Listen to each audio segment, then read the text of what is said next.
नमो विष्णुपादाय कृष्ण कृष्ण विष्णु भक्ति वेदांत स्वामी के नाम में नमस्ते सारस्वती देवी गौरांगी प्रचारिणी निर्देश शून्यवादी पार्श्व पंचकल्पद्रुभ्यश्च कृपा सिन्धुभ्यो च पतितनां पावनेभ्यो वैष्णवेभ्यो नमो नमः।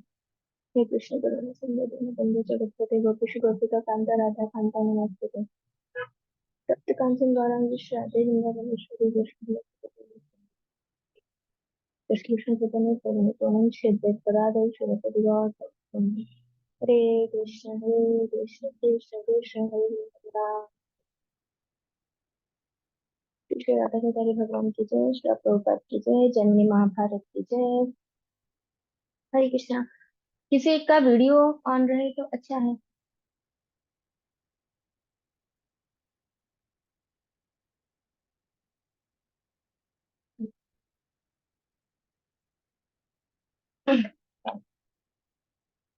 ठीक है, तो आज का क्लास स्टार्ट कर रहे हैं हम लोग महाभारत के ऊपर। महाभारत नॉर्मल महाभारत नहीं, महाभारत तो सभी को पता है। ठीक है, महाभारत किसने लिखा था, कौन बताएगा? किसने महाभारत लिखा था? जिन लोगों ने भागवतम पढ़ा है उनको पता होगा महाभारत किसने लिखा था।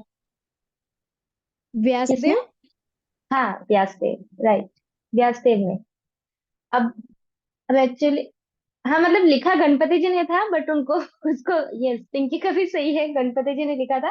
बट कंपाइल किया था, जो बोला था वो किसने बोला था? व्यासदेव ने। तो मेन, अभी हम जो महाभारत पढ़ते हैं या जब भी, जैसे जैसे रामायण बहुत सारी है। वाल्मीकि जी के रामायण है, फिर साउथ में अलग अलग रामायण मिलती है, रामचरितमानस है। उस प्रकार से हजारों तरह के रामायण हैं। वैसे ही लेकिन महाभारत की जब बात आती है तो मेन महाभारत जो लोग सब रिफर करते हैं वो कौन सा है? वही महाभारत जो वेद व्यास जी ने जो महाभारत लिखा है। अब उसके अलावा बहुत सारे लोगों को पता भी नहीं है, मुझे भी नहीं पता था पहले। एक और महाभारत है जिसका नाम है जैमिनीय महाभारत, मतलब जैमिनी जी के द्वारा लिखा गया महाभारत। एक महाभारत व्यासदेव का था और दूसरा जैमिनी जी का। अब जैमिनी कौन थे? तो जैमिनी व्यासदेव के शिष्य थे। तो प्रश्न होता है कि ऑलरेडी जब दूसरा वाला महाभारत है, व्यासदेव वाला, तो ये महाभारत की क्या आवश्यकता है? तो उसका आंसर भी है। मेन रीजन क्या है कि वेद व्यास जी ने जो रामायण, सॉरी, जो महाभारत लिखा था। एक सेकेंड, हाँ।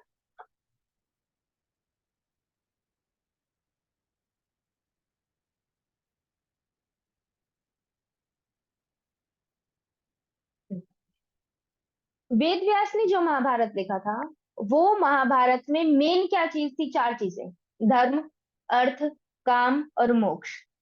लेकिन हमारे लिए प्रधान क्या है? भक्ति। तो वो महाभारत किन लोगों के लिए लिखा गया? जो लोग स्त्रियां हैं या जो लोग कम बुद्धि वाले हैं, जो भागवतम जैसे वेद जैसे ग्रंथ को नहीं समझ सकते, तो ऐसे लोग कृष्ण के प्रति धीरे धीरे आसक्ति उत्पन्न कर पाए। उसके लिए वेद व्यास ने क्या लिखा? महाभारत। लेकिन वो महाभारत में मेन फोकस जो व्यासदेव ने रखा है वो धर्म, अर्थ, काम और मोक्ष के ऊपर रखा है। जो भगवान कृष्ण है, कृष्ण का गुणगान, कृष्ण का ग्लोरिफिकेशन, कृष्ण के जो नाम की महिमा है, उनका और उनके भक्तों के प्रति जो प्रेम का आदान प्रदान है, वो चीज सेकेंडरी रखी गई। उसके ऊपर बहुत ज्यादा फोकस नहीं किया गया, इनडायरेक्टली किया है। लेकिन हर महाभारत पढ़ने वाले को वो चीज दृश्य नहीं हो सकती। केवल भक्त, जब आप भक्ति में आ गए हो और आप महाभारत पढ़ोगे तो आप उस महाभारत को भक्ति भाव से जान सकते हो। लेकिन अगर कोई भक्ति में नहीं है, उसको कुछ भी कृष्ण के बारे में नहीं पता है, वो व्यक्ति महाभारत पढ़ रहा है, तो उसको भगवान के प्रति वो भक्ति भाव शायद जागृत नहीं होगा।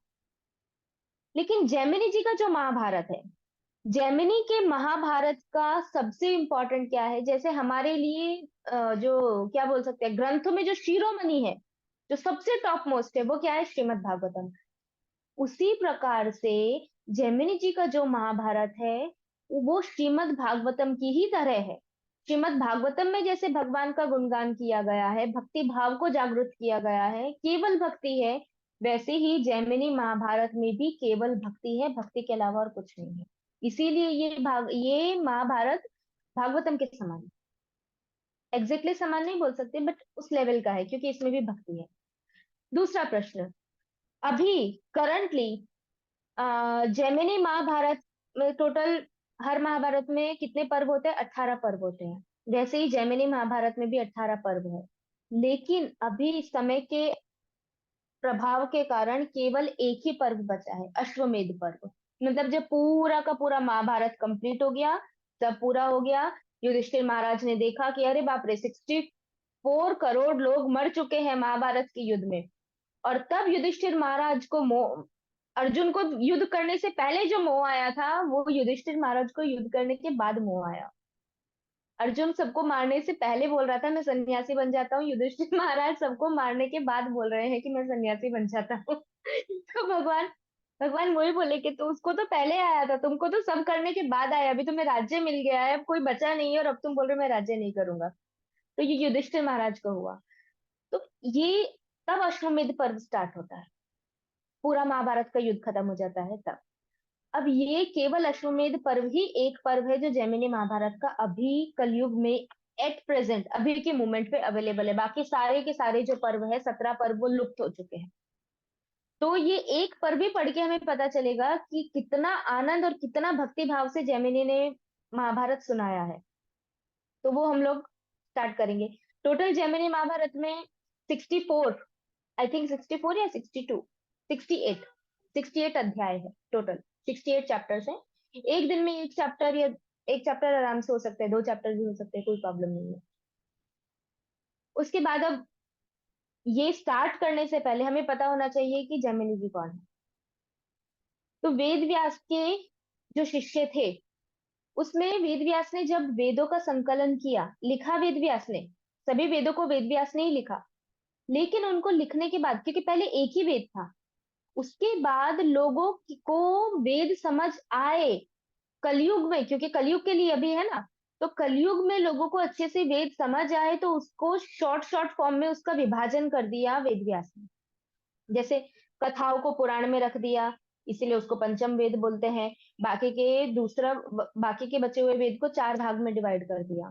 ठीक है, तो जो हमारी 4 वेद है। फिर वेद व्यास ने क्या किया, उनके जो 4 शिष्य थे, वो 4 शिष्य को में से एक एक शिष्य को एक एक वेद का आचार्य बना दिया। जैसे उन्होंने सामवेद का आचार्य बनाया जैमिनी ऋषि को, जिन्होंने ये महाभारत लिखा है। उसके बाद उन्होंने अथर्व वेद का बनाया सुमंतु को। फिर पहले को बनाया ऋग्वेद का, और वैशंपायन जी को बनाया यजुर्वेद का। तो ऐसे चारों वेद के आचार्य बना दिए। श्रीमद् भागवतम का आचार्य किसको बनाया? शुकदेव गोस्वामी को। तो ऐसे करके उन्होंने हर एक शास्त्र का एक एक आचार्य बना दिया। अब इसमें जैमिनी ऋषि, हमें किसके बारे में जानना है? जैमिनी जैमिनी ऋषि के बारे में। उनको बनाया उन्होंने सामवेद का आचार्य। और भगवान भगवत गीता में क्या बोलते हैं? जो श्लोका आता है कि वेदों में मैं कौन हूँ, भगवान क्या बोलते हैं? वेदों में मैं सामवेद हूँ। मतलब भगवान चारों वेद में प्रोमिनेंस किसको दे रहे हैं? सामवेद को दे रहे हैं। अब वो सामवेद के आचार्य कौन है? जैमिनी। इसका मतलब भगवान इनडायरेक्टली देखा जाए तो क्या बोल रहे हैं? वेदों में मैं सामवेद हूँ, और वेद व्यास के पुत्रों में मैं जैमिनी हूँ। मतलब भगवान जैमिनी ऋषि का जो लेवल है वो बता रहे हैं यहाँ पे। इसीलिए जैमिनी ऋषि को बहुत सारे लोग बोलते हैं, क्योंकि जेमिनी ऋषि ने क्या दिया है? कर्म मीमांसा दिया है। कर्म कर्म कर्म कर्म के बारे में उन्होंने बहुत दिया है। लेकिन जो ओरिजिनल कर्म मीमांसा है, उसमें क्या बताया है कि आप कर्म से कैसे डिवोशन तक पहुंच सकते हो। क्योंकि कर्म मीमांसा लिखने का मतलब ये नहीं है कि जैमिनी ऋषि कर्मी थे, या तो जैमिनी ऋषि जो थे वो निर्विशेषवादी थे, या तो वो नास्तिकवादी थे। ऐसा नहीं है। उनको ये एक सेवा दिया था, वो सेवा उन्होंने किया, कर्म मीमांसा लिखा। अब कर्म मीमांसा में कर्म के थ्रू आप कैसे भक्ति तक पहुंच सकते हो, और उसमें भक्ति के बारे में है, भगवान के बारे में है, नास्तिकवाद नहीं है कर्म मीमांसा में। लेकिन अभी के जो मॉडर्न स्कॉलर्स है, उन लोगों ने कर्म मीमांसा को इतना मैनिपुलेट किया है, जैसे भगवत गीता। अब भगवत गीता में मेन क्या है? भक्ति है। तो भगवत गीता का तो हम लाइव एग्जांपल देख सकते हैं कि कितना मैनिपुलेशन है भगवत गीता में, कि लोगों ने भगवान बोल रहे हैं भगवत गीता, और लोग बोल रहे हैं कि भगवान नहीं है। ये हाईएस्ट लेवल का मैनिपुलेशन लोगों ने किया है, कि ये जो भगवत गीता बोल रहा है वो कोई और है। वो कृष्ण के अंदर कोई आया और बोल के चला गया। तो जब भगवत गीता में इतना मैनिपुलेशन हो सकता है, तो ये तो कर्म मीमांसा है, इसमें क्यों नहीं हो सकता? तो कर्म मीमांसा में मैनिपुलेशन होते होते होते होते अभी लोगों ने क्या बताया कि कर्म मीमांसा में मेन है कर्म, भगवान जैसी कोई चीज नहीं है। ईश्वर जैसा कुछ नहीं है, भगवान को मानने की आवश्यकता नहीं है। लेकिन वास्तविक जो कर्म मीमांसा था, उसमें जैमिनी ऋषि ने ये सब बताया है कि किस प्रकार आप कर्म से भक्ति की ओर जा सकते हैं। तो इसीलिए ये जैमिनी ऋषि का क्या बोल सकते हैं, उनका गुणगान है। उसके बाद दूसरा, सामवेद क्या है? सामवेद का मतलब है जिसमें बहुत सारे सॉन्ग्स आते हैं, बहुत सारी पोइट्री आती है, और भजन आते हैं, भजन नहीं बोल सकते बट गान, बहुत सारे गान आते हैं। और वो बहुत ही जो ये जेमिनी ऋषि ने इतने अच्छे तरीके से उसको एक्सप्लेन किया है उसको। ये लिखा वेद व्यास ने है, लेकिन उसको एक अलग फॉर्म में देना वो जेमिनी ऋषि ने किया है। तो उसमें उन्होंने बताया है कि किस प्रकार एक कर्मी भगवत भक्ति की ओर जा सकता है। ये सामवेद की सुंदरता है। उसके बाद बताते हैं कि जो व्यासदेव का महाभारत था उसमें 1 लाख श्लोका है, लेकिन जो जेमिनी का महाभारत है उसमें 1 लाख से ज्यादा श्लोका है। अभी हम जो पर्व लेने वाले हैं, जो एक ही पर्व है जो बचा हुआ है, वो अश्वमेध पर्व है, उसमें 4,000 श्लोक है, और बाकी पूरे में तो पूरा भी अवेलेबल नहीं है। दूसरा, कि इसमें बहुत सारे प्रिया माता जी म्यूट कीजिए। इसमें बहुत सारे ऐसे पॉइंट्स आएंगे, अभी हम जब पढ़ेंगे, इसमें इतनी सुंदर सुंदर स्टोरीज है, इतनी सुंदर स्टोरीज है, और बहुत सारे ऐसे पॉइंट्स आएंगे जो हमारे लिए ऐसा होगा, ऐसा हो सकता है, ऐसे कोई स्थान है। क्योंकि अश्वमेध पर्व में क्या आएगा कि अश्व को छोड़ा जाएगा, और वो अश्व कहाँ कहाँ पे जाएगा, और वहां वहां के राजा कैसे हैं, वो स्थान कैसा है, वो पृथ्वी के कौन से कोने में है या पृथ्वी के बाहर है, वो सब कुछ इस पर्व में है। तो उसमें भगवान का बहुत अच्छा ग्लोरिफिकेशन किया है। तो भगवान के नाम की महिमा, भगवान की महिमा और भगवान के भक्तों की महिमा अश्वमेध पर्व में मेनली बताई गई है। उसके बाद दूसरा, अ, दूसरा प्रमाण जेमिनी ऋषि का, कि जेमिनी ऋषि कर्मवादी नहीं थे। पर हम ये क्यों पढ़ रहे हैं? क्योंकि जिन आचार्य ने जो लिखा है, उनका जब हम लिखा हुआ कुछ पढ़ते हैं तो उससे पहले उनको ग्लोरीफाई करना चाहिए, उनकी कृपा प्राप्त करनी चाहिए। उसके बाद जेमिनी ऋषि ने दूसरा पॉइंट, कि जो जन्मेजय थे, जन्मेजय कौन थे? परीक्षित महाराज के पुत्र। अब जब जन्मेजय ने सर्प यज्ञ किया था, क्योंकि तक्षक ने परीक्षित महाराज को मारा था, तो जन्मेजय ने वो क्रोध में कि मैं सभी सांपों को मार दूंगा, सभी सर्पों को मार दूंगा, ये सोच के जन्मेजय ने क्या किया था? सर्प यज्ञ किया था। वो सर्प यज्ञ के समय, क्योंकि एक दिन में तो हो नहीं जाता ना ऐसा यज्ञ, या 1 घंटे में, तो उस टाइम पे वहां पे वैशंपायन जी भी थे। वैशंपायन जी कौन थे? तो व्यासदेव के शिष्य। तो वैशंपायन जी ने व्यासदेव द्वारा लिखा गया महाभारत फर्स्ट टाइम जन्मेजय को सुनाया था। तो जन्मेजय ने पहले एक बार सुन लिया था महाभारत। अब नेक्स्ट टाइम जन्मेजय ने जैमिनी ऋषि को बोला कि मैं आपसे भी महाभारत सुनना चाहता हूँ। तो उस फिर सेकेंड टाइम जो जैमिनी ऋषि है वो सुनाते हैं जन्मेजय को महाभारत, अपने वाला महाभारत जो उन्होंने लिखा था। और वो सुनने के बाद जन्मेजय क्या बोलते हैं? वो बोलते हैं मैंने जो पहले भाग महाभारत सुना था, व्यासदेव वाला महाभारत वैशंपायन जी से, वो महाभारत, और अभी मैंने आपका महाभारत सुना है, लेकिन आपका महाभारत सुनने के बाद मेरे शरीर में सात्विक विकार उत्पन्न हो रहे हैं। सात्विक विकार क्या होते हैं? अष्ट सात्विक विकार, जो एक्सटेटिक इमोशंस हम बोलते हैं ना, जैसे चैतन्य महाप्रभु को होते थे कि आंखें बड़ी हो जाती थी, बेहोश हो जाते थे, स्वेटिंग, पसीना आना स्टार्ट हो जाता है, शरीर एकदम पत्थर जैसा हो जाता है, या शरीर बिल्कुल पिघले हुए जैसा हो जाता है, श्वास आनी बंद हो जाती है। ये सब सात्विक विकार है। और ये कब आते हैं? जब आप प्रेम की अवस्था में पहुंच जाते हो। तो जन्मेजय का महाभारत सुनने के बाद, सॉरी, जैमिनी ऋषि का महाभारत सुनने के बाद जन्मेजय के शरीर में सात्विक विकार उत्पन्न हुए। इससे हम पता लगा सकते हैं कि जन्मेजय जैमिनी ऋषि का जो महाभारत है उसमें भगवान कृष्ण का कितना हाईएस्ट लेवल का गुणगान होगा, कि एक भक्त, जन्मेजय परीक्षित महाराज के पुत्र थे, वो पहले ही भक्त थे, लेकिन वो उस अवस्था में पहुंच गए कि उनके शरीर में वो सब प्रकट होने लगा, प्रेम के जो भाव थे वो उनके शरीर में प्रकट होने लगे।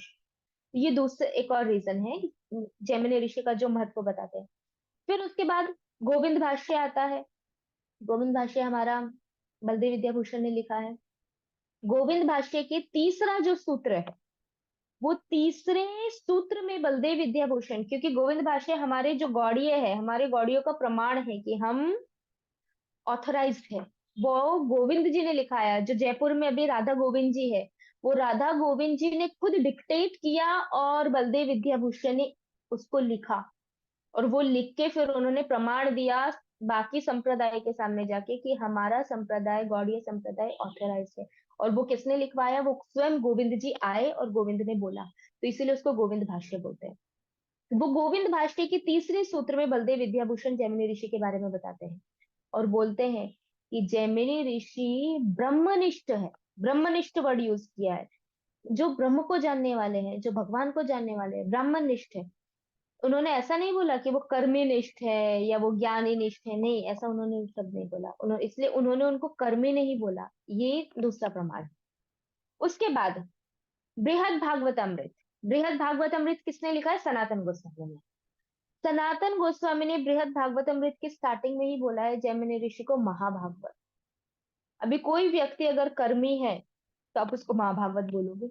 महाभागवत का मतलब क्या होता है? जो परम वैष्णव है, जो कृष्ण को जानता है, दैट इज महाभागवत।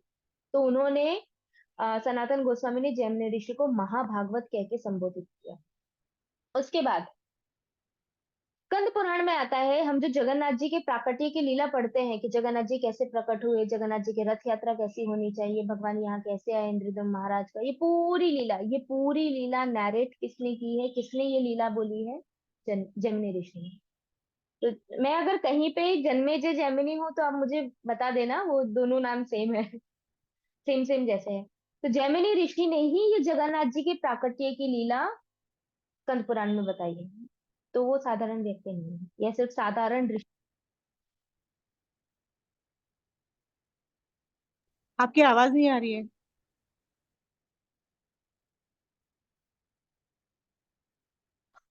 उसके बाद भक्ति रसामृत सिंधु।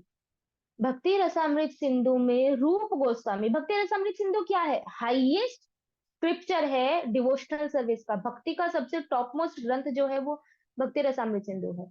भक्ति रसामृत सिंधु में रूप गोस्वामी मयूर ध्वज की कथा, उनकी स्टोरी, रूप गोस आवाज नहीं आ रही है? हरे मैं, कृष्णा, किसी को भी नहीं आ रही? नहीं, अभी आ रही है माता जी। पहले नहीं आ रही थी, लेकिन अभी मैं आ गई। हाँ, मैं ना एक काम करती हूँ, 1 मिनट, मैं 1 सेकंड पोज करके एरोप्लेन मोड पे कर देती हूँ, किसी का कॉल ना आए। एक ठीक है, अभी ठीक है?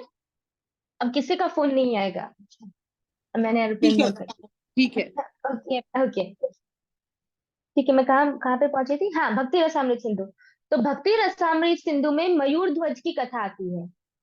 जो रूप गोस्वामी इंडिकेट करते हैं कि मयूर ध्वज कितने हाईएस्ट लेवल के डिवोटी थे, तो वो मयूर ध्वज की कथा जैमिनी ऋषि के अश्वमेध पर्व में आती है। तो यहाँ से उन्होंने रूप गोस्वामी ने ये जो कथा है मयूर ध्वज की उसको लिया था। उसके बाद हमारे आचार्य, हमारे गौड़ीय आचार्य लोचन दास ठाकुर, जिन्होंने चैतन्य मंगल लिखा है, उन्होंने चैतन्य मंगल में ऐसा लिखा है कि जब मैं चैतन्य महाप्रभु के विषय में जैमिनी महाभारत से पढ़ता हूँ तो मुझे तुरंत ही जो क्या बोल सकते हैं, भगवान का एक्सटेटिक लव है, जो प्रेम की प्रकाश अवस्था अवस्था है, वो मुझे तुरंत प्राप्त हो जाती है। मतलब हमारे पास वो नहीं है अभी अवेलेबल, लेकिन चैतन्य महाप्रभु के बारे में जैमिनी ऋषि ने जैमिनी महाभारत में लिखा हुआ है। और वो पढ़ने के बाद लोचन दास ठाकुर को, महाप्रभु के बारे में वो पढ़ते थे तो उनको वो सब भाव प्रकट हो जाते थे। तो ये जैमिनी ऋषि ने पहले से लिखा है। उसके बाद आ, हमारे एक आचार्य है बिलव मंगल ठाकुर, सब जानते हैं उनको। तो उनका एक गोविंद दामोदर वो आता है, एक भजन है उनका, गोविंद दामोदर स्तोत्रम। अराउंड 72 वर्सेस है उसमें। वो अ, ऐसा है कुछ, गोविंद दामोदर माधवेति, ऐसे करके, वो मुझे नहीं आता है पूरा, मुझे बस ये एक ही लाइन आती है। तो उसमें उन्होंने as it is Janmejay, sorry, Jaimini rishi के ये महाभारत का एक श्लोक, मतलब एक जो श्लोका है, वो पूरा का पूरा ऐसा का ऐसा ही उठाया है। उसमें सुधन्वा की कथा आती है, और वो सुधन्वा की कथा वाला एपिसोड में से उन्होंने एक श्लोका एज इट इज उठा के अपने ये स्त्रोत में रखा हुआ है बिलव मंगल ठाकुर ने। अगर ये कर्मी होते या भक्त नहीं होते तो हमारे आचार्य उनका रेफरेंस लेते ही नहीं और ये पढ़ते ही नहीं कभी। उसके बाद कर्नाटका में बहुत सारे ऐसे ब्राह्मण हैं, कुछ ब्राह्मण जो रेगुलरली कन्नड़ लैंग्वेज में ट्रांसलेट किए हुए जैमिनी ऋषि के ये अश्वमेध पर्व का अलग अलग क्या बोल सकते हैं, पोइटिक वे में रिसाइटेशन करते हैं रेगुलरली, डेली, ये अश्वमेध पर्व का। तो ये इम्पोर्टेंस है इस अश्वमेध पर्व के, जो जिसमें 68 अध्याय है और इसमें बहुत सुंदर सुंदर स्टोरीज आएगी, बहुत सुंदर रेलिशमेंट है। अब इसको पढ़ने का तरीका, पहले मैंने सोचा था मैं रीड करके स्टोरी फॉर्म में बताऊं, बट इसकी एक एक लाइन बहुत इंपॉर्टेंट है। इंपॉर्टेंट मतलब कि हर लाइन में कुछ ना कुछ ऐसा है, तो मैं अगर पढ़ के आपको स्टोरी फॉर्म में बताऊं तो हो सकता है कोई पॉइंट मिस हो जाए, हो सकता है, नहीं होगा ही, 100% होगा, क्योंकि मैं पूरा अध्याय तो मेमोराइज नहीं कर सकती। तो इसीलिए हम लोग क्या करेंगे, लाइन टू लाइन ही पढ़ेंगे, वो पूरा स्टोरी फॉर्म में ही है। बीच बीच में एक पैराग्राफ लेंगे, फिर उसमें कोई इंपॉर्टेंट पॉइंट होगा तो हम डिस्कशन करेंगे, क्योंकि ये पूरा स्टोरी है। लेकिन ये जानना चाहिए कि किस तरह के भक्त है भगवान के। और वो ही नहीं, इसमें भगवान के पुत्र की कथा आएगी, सॉरी अर्जुन के पुत्र की कथा आएगी, अर्जुन की मृत्यु हो जाती है वो कथा आएगी। कोई बोलते हैं कभी अर्जुन की मृत्यु नहीं हुई, अर्जुन की मृत्यु हो जाती है, वो इसमें जैमिनी महाभारत में आएगा कैसे अर्जुन की मृत्यु होती है, तो ये सब कुछ आएगा इसमें अभी आगे। तो टोटल 68 अध्याय है। सबसे पहले जैमिनी ऋषि क्या बताते हैं कि इसको स्टार्ट करने से पहले, महाभारत पढ़ने से पहले हमें भगवान कृष्ण, फिर उनके लीला में उनके जो नित्य सखा है अर्जुन, उसके बाद सरस्वती देवी जो ये सारी लीलाओं को संकलन करने में, लिखने में जो हेल्प करती हैं वो, और वेद व्यास जो उनके गुरु है, उन्होंने बोला इन सबको नमस्कार करके फिर हमें इसको स्टार्ट करना चाहिए। तो हम सबसे पहले कृष्ण को, अर्जुन को, सरस्वती देवी को और व्यास देव को, जैमिनी ऋषि को, श्रील प्रभुपाद जी को, सबको प्रणाम करके फिर अभी इसको स्टार्ट करते हैं। अब इसका बैकग्राउंड, बैकग्राउंड कहाँ पे है, महाभारत का युद्ध खत्म हो गया। अब महाभारत का युद्ध खत्म होने के बाद युधिष्ठिर महाराज को शोक आ गया कि मुझे ये राज्य नहीं करना। वो मैंने पहले ही जैसे समझाया कि युद्ध से पहले अगर उनको शौक आता तो शायद युद्ध ना होता, लेकिन जैसे अर्जुन को आया था, या फिर भगवान समझाते पहले। लेकिन युधिष्ठिर महाराज को अभी क्या हुआ कि उनको युद्ध खत्म होने के बाद शौक आ गया। अब एक बार तो आया, एक बार आने के बाद तो क्या हुआ, उनको भीष्म पितामह के पास भेज दिया कि आप जाओ, भीष्म पितामह आपको समझाएंगे। भीष्म पितामह ने युधिष्ठिर महाराज को बहुत अच्छे से समझाया। सब कुछ समझाने के बाद फिर से युधिष्ठिर महाराज का मोह वापस आ गया। तो अब युधिष्ठिर महाराज एकदम मोहित है, उनको राज्य नहीं करना। क्यों? क्योंकि उनकी आंखों के सामने क्या चल रहा है कि महाभारत के युद्ध में मेरे कारण, क्योंकि मैं राजा बना हूं, तो मेरे कारण 64 करोड़, 64 करोड़ लोग मर चुके हैं और उसके बदले में मुझे ये राज्य मिला है, तो मुझे ऐसा राज्य नहीं चाहिए। तो ऐसे करके उनका शोक चालू था। अब ये कथा स्टार्ट कैसे होती है, तो जन्मेजय जो थे, परीक्षित महाराज के पुत्र, उन्होंने ऐसा पूछा था जैमिनी ऋषि को। उन्होंने पहले एक बार महाभारत सुन लिया व्यासदेव वाला, वैशंपायन जी से। अब उन्होंने दूसरी बार वो जैमिनी ऋषि को मिले और वो जैमिनी ऋषि को बोलते हैं ऐसा कि मेरे परदादा, क्योंकि जैमिनी ऋषि जन्मेजय के परदादा हुए युधिष्ठिर महाराज।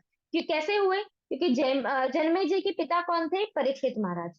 परीक्षित महाराज के पिता कौन थे? कौन बताएगा? परीक्षित महाराज के पिता कौन थे, बोलो। भागवतम स्कॉलर्स। अभिमन्यु। हाँ, अभिमन्यु, यस। तो परीक्षित महाराज के पिता थे अभिमन्यु, और अभिमन्यु के पिता कौन थे? अर्जुन।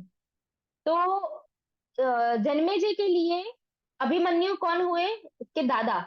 और अर्जुन कौन हुए? परदादा। तो अर्जुन परदादा है तो उसके भाई भी परदादा ही होंगे, युधिष्ठिर महाराज। तो ऐसा करके जन्मेजय पूछ रहे हैं कि मेरे परदादा महाराज युधिष्ठिर ने अपने भाइयों के साथ प्रसन्नता पूर्वक यज्ञों में सबसे श्रेष्ठ अश्वमेध यज्ञ का अनुष्ठान किस प्रकार किया था? ऐसा जन्मेजय पूछ रहे हैं जैमिनी ऋषि को कि आप मुझे वो स्टोरी बताओ जब युधिष्ठिर महाराज ने अश्वमेध यज्ञ किया था। तो वो अश्वमेध यज्ञ की स्टोरी अब पूरी जैमिनी ऋषि बताते हैं, और ये पूरी की पूरी स्टोरी अश्वमेध पर्व में आती है कि ऐसे ऐसे अश्व को छोड़ा, ऐसे ऐसे अश्वमेध यज्ञ हुआ। अब जैमिनी ऋषि बताते हैं। अब जैमिनी ऋषि स्टोरी स्टार्ट करते हैं। जैमिनी ऋषि कहाँ से स्टार्ट कर रहे हैं कि जब युधिष्ठिर महाराज को मोह आ गया और भीष्म पितामह को मिल लिए, फिर भीष्म पितामह ने देह त्याग कर दिया, भीष्म पितामह भी चले गए। अब भीष्म पितामह के जाने के बाद युधिष्ठिर महाराज का मोह कम हुआ नहीं, वो बढ़ता गया, वो दुखी होते गए होते गए होते गए। तो उस समय वो जब इतने दुखी थे, तो उनको महाभारत में ये चीज देखी गई है बार बार, जब भी पांडव दुखी होते हैं, कुछ भी होता है, व्यासदेव तुरंत वहां जाते हैं, प्रकट हो जाते हैं। तो जब युधिष्ठिर महाराज इतने दुख में थे, तो व्यासदेव वहां पे प्रकट हुए। ऐसा कौन बता रहे हैं? जैमिनी ऋषि, कि ऐसा हुआ था, युधिष्ठिर महाराज दुख में थे और उस टाइम वहां पे फिर व्यासदेव प्रकट हुए। तब युधिष्ठिर महाराज ने क्या किया? व्यासदेव को सबसे पहले बुलाया, क्योंकि वो गृहस्थ थे, तो गृहस्थ का कार्य क्या है? गेस्ट को बुलाना घर पे। तो वो आए, उनका आदर सत्कार किया और फिर उनको पूछा। सबसे इंपॉर्टेंट है ये प्रश्न पूछना। युधिष्ठिर महाराज ने क्या प्रश्न पूछा व्यासदेव को कि हे ब्राह्मण, जाति भाइयों की हत्या से उत्पन्न हुआ मेरा पाप इस उपाय से निश्चित रूप से नष्ट हो सकता है। क्योंकि उनको क्या लग रहा था युधिष्ठिर महाराज को कि मैंने बहुत बड़ा पाप किया है, और अब ये पाप किया है तो मैं 100% नर्क में जाऊंगा। तो उनको वो भय था कि मैं पापी हूं, राजा होने के बाद भी मैंने पाप किया। तो ये उन्होंने पूछा व्यासदेव को। फिर आगे पूछते हैं, तपोधन मतलब जो तपस्याओं में सबसे सर्वश्रेष्ठ है, वह उपाय मुझे बताइए, क्योंकि पूर्वजों द्वारा उपार्जित जो यह राज्य मुझे प्राप्त हुआ है, वह भीष्म, कर्ण तथा द्रोणाचार्य, 3 लोगों का नाम बोलते हैं यहाँ पे युधिष्ठिर महाराज। भीष्म, कर्ण और द्रोणाचार्य से रहित होने के कारण मेरे लिए हर्षप्रद नहीं हो रहा है। युधिष्ठिर महाराज को दुख हो रहा है कि मुझे राज्य तो मिल गया, लेकिन राज्य में जो लोग मुझे चाहिए वो तो है ही नहीं। ना भीष्म पितामह है, ना द्रोणाचार्य और ना कर्ण है। अभी प्रश्न हो सकता है कि ठीक है, द्रोणाचार्य का समझ सकते हैं, युधिष्ठिर महाराज के गुरु थे। भीष्म पितामह का समझ सकते हैं कि उनके पितामह थे, उनसे वो आसक्त थे। लेकिन कर्ण का नाम यहाँ पे क्यों लिया युधिष्ठिर महाराज ने? कोई बता सकता है कर्ण का नाम यहाँ युधिष्ठिर महाराज क्यों ले रहे हैं? कर्ण तो विपक्ष में था, कुछ ऐसा अच्छा भी उनके नहीं भाई किया। थे। हाँ एग्जैक्टली, क्योंकि कर्ण के बाद में जब ये सब पूरा महाभारत का युद्ध हो गया, सब कुछ हो गया, युधिष्ठिर महाराज को पता चला था कि कर्ण मेरे बड़े भाई है, और बड़े भाई होने के अनुसार राज्य पे अधिकार किसका है? कर्ण का। इवन ये चीज भगवान ने कर्ण को बोली थी कि तुम अभी भी इधर आ जाओ, पांडवों की तरफ आ जाओ, पांचों के पांचों पांडव राज्य तुम्हें देंगे, तुम्हारे दास की तरह रहेंगे, तुम्हारी सेवा करेंगे कर्ण, तुम राजा बनोगे क्योंकि तुम वरिष्ठ पुत्र हो। तो भी कर्ण नहीं आए थे। लेकिन यहाँ पे युधिष्ठिर महाराज को पता चल गया था कि कर्ण मेरे भाई थे, तो उनको बहुत ज्यादा पीड़ा हो रही थी ये सोच के कि मेरे भाई को मैंने मारा, गुरु को मारा, मेरे पितामह को मारा। तो उनकी कमी उसको मैं यहाँ पे अनुभव हो रही थी। फिर आगे बोलते हैं युधिष्ठिर महाराज, व्यासदेव को बोल रहे हैं, कर्ण का रमणीय भवन जो नित्य वेद ध्वनि से गूंजता रहता था, वह मेरे द्वारा शून्य कर दिया गया है। इस समय वह दान कर्म से वंचित हो गए, क्योंकि कर्ण दान देने में, उनको तो दानवीर कर्ण बोलते हैं ना, दान देने में वो बहुत फेमस थे, बहुत दान देते थे। तो वो युधिष्ठिर महाराज याद कर रहे हैं कि उस उनके राज्य में रोज दान दिया जाता था, मेरे कारण वो राज्य में दान ही बंद हो गया है क्योंकि मैंने कर्ण को मार दिया है। जिस भवन में याचकों के दल प्रतिदिन सम्मान और धन पाकर हर्ष के आंसू बहाते थे, खुशी से लोग रोते थे उनको जब धन मिलता था कर्ण के द्वारा, वही अब वे शोकजन्य अश्रु गिरा रहे हैं, अब वो लोग दुख के कारण रो रहे हैं। जिसमें पितामह भीष्म तथा सूर्य पुत्र कर्ण नहीं है, मेरे इस राज्य को धिक्कार है, क्योंकि उन दोनों से हीन होने के कारण यह राज्य नेत्रों से हीन शरीर की भांति शोभाहीन प्रतीत हो रहा है। क्या बोल रहे हैं? जैसे कोई शरीर है, वो शरीर में आंखें ही नहीं है, तो वो शरीर की क्या शोभा रह जाएगी अंधे व्यक्ति की? कुछ नहीं। वैसे ही बोल रहे हैं, वैसे ही भीष्म और कर्ण के ना होने के कारण मेरा राज्य अंधे राज्य के समान हो चुका। फिर आगे बोलते हैं, यद्यपि उन अगाध बुद्धि पितामह भीष्म ने मुझे अनेक प्रकार के उपदेश देकर समझाया था। युधिष्ठिर महाराज खुद बोल रहे, उन्होंने मुझे समझाया था। तथापि वैसे महानुभावों का वध करने के कारण शोक मेरा पीछा ही नहीं छोड़ रहा है। अतः मैं राज्य का परित्याग करके चला जाऊंगा। भीमसेन ही इस राज्य का शासन करे। क्योंकि युधिष्ठिर महाराज के बाद दूसरे नंबर पे कौन आते थे? भीम। तो बोल रहे थे मैं सब छोड़ के चला जाऊंगा, भीम राज्य करेगा। जिन तीर्थों, दानों और शुभ यज्ञ कर्मों का सेवन एवं अनुष्ठान करके मैं पवित्र हो सकूं, वे भी मुझे इस समय नहीं सूझ रहे हैं। वो बोल रहे हैं मुझे खुद को तो समझ ही नहीं आ रहा है कि मुझे अपने दुख को दूर करने के लिए क्या करना चाहिए। जैसे अभी हम भगवत गीता में सेम चीज पढ़ रहे हैं, अर्जुन का दुख नहीं जा रहा है, भगवान डांट रहे हैं, अज्ञान के कारण है, तुम मूर्ख हो, ये हो। वैसे ही युधिष्ठिर महाराज को पहले भगवान ने समझाया था, नहीं समझे। भीष्म पितामह के पास भेजा कि जाओ वो तुमको समझाएंगे, उस टाइम समझ गए। फिर भीष्म पितामह चले गए तो वो वापस से शोक में आ गए, फिर से वापस ऐसे कैसे ही हो गए। तो अब वो किसको पूछ रहे हैं? अब व्यासदेव को लगा अब मुझे ही जाना पड़ेगा। तो अब व्यासदेव के सामने उन्होंने ये सारी बातें रखी। अब व्यासदेव बोलते हैं, व्यास जी ने कहा, राजेंद्र तुम भयभीत मत हो। मैं ऐसा उपाय करूंगा जिससे तुम पवित्र हो जाओगे और तुम्हें किसी प्रकार का दोष नहीं लगेगा। पांडुपुत्र कुरुनंदन, तुम क्रतुश्रेष्ठ अश्वमेध यज्ञ का अनुष्ठान करो, जिसके द्वारा कुल एवं जाति भाइयों के वध के पाप से तुम छूट जाओगे। श्रेष्ठ वीर, प्राचीन काल में भगवान राम ने भी 3 अश्वमेध यज्ञों का अनुष्ठान किया था। पुत्र, तुम भी उसी प्रकार अश्वमेध यज्ञ का अनुष्ठान करके राज्य का पालन करो। भगवान श्री कृष्ण की आज्ञा से राजधर्म अनुसार युद्ध करके तुमने जिस राज्य को प्राप्त किया है, उसे छोड़कर क्यों जो जाना चाहते हो? ऐसा करके कौन पूछ रहा है? व्यासदेव। उन्होंने स्पेसिफिक लिखा है सबसे पहले कि भगवान कृष्ण की आज्ञा पाके तुमने ये युद्ध किया है, तो अब तुम इसको क्यों छोड़ के जाना चाहते हो? क्योंकि ये धर्म के अनुसार है।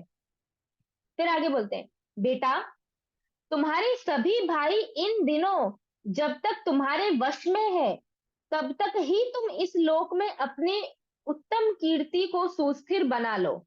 जब तक तुम्हारा शरीर जरा व्याधि आदि दोषों से रहित है, तब तक तुम अपने श्रेय का भली भांति संपादन कर लो।